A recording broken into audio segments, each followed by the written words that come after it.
சுரா கைடு 12ஆம் வகுப்பு பொதுத் தேர்வுக்கான புதிய பதிப்பு தற்போது பரபரப்பான விற்பனையில். மாணவர்கள் பொதுத் தேர்வில் அதிக மதிப்பெண் பெற உடனே வாங்குங்கள் சுரா கைடு. இயக்குனர் பாலு மகேந்திரா இயக்கத்தில் 1980ஆம் ஆண்டு வெளியான திரைப்படம் மூடுபனி. இத்திரைப்படத்தில் இசைஞானி இளையராஜா இசையில் கங்கை அமரன் வரிகளில் உருவான என் இனிய பொன் நிலாவே பாடல் இன்றும் பலரின் மனதை கவரும் எவர்கிரீன் பாடலாக அமைந்துள்ளது.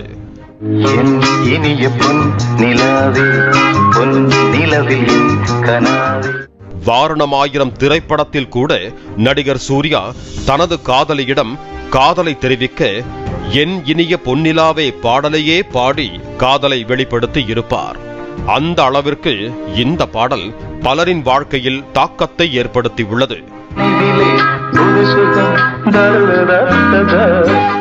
அப்படிப்பட்ட இந்த பாடலை வேல்ஸ் நிறுவனம் தயாரித்து ஜீவா நடிப்பில் உருவாகியிருக்கும் அகத்தியா திரைப்படத்தில் இளையராஜாவின் மகன் யுவன் சங்கர் ராஜா ரீக்ரியேட் செய்துள்ளார். ஒரிஜினல் பாடலை பாடிய யேசுதாஸின் மகன் விஜய் யேசுதாஸ் இந்த வெர்ஷனை பாடியுள்ளார்.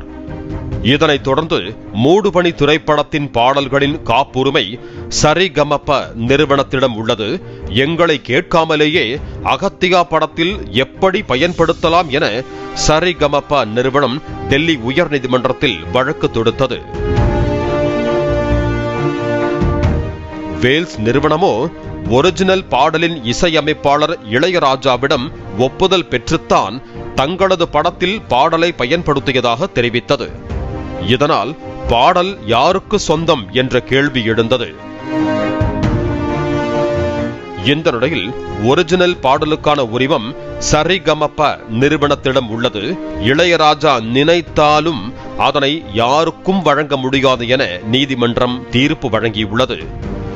தனது பாடல்களை பிற திரைப்படங்களில் பயன்படுத்தினால் தனக்கு ராயல்டி வேண்டும் என கேட்ட ராஜாவிற்கு எப்படி ஒரு சோதனையா என நெட்டிசன்கள் சோக மியூசிக் போட்டு இணையத்தில் பதிவிட்டு வருகின்றனர்.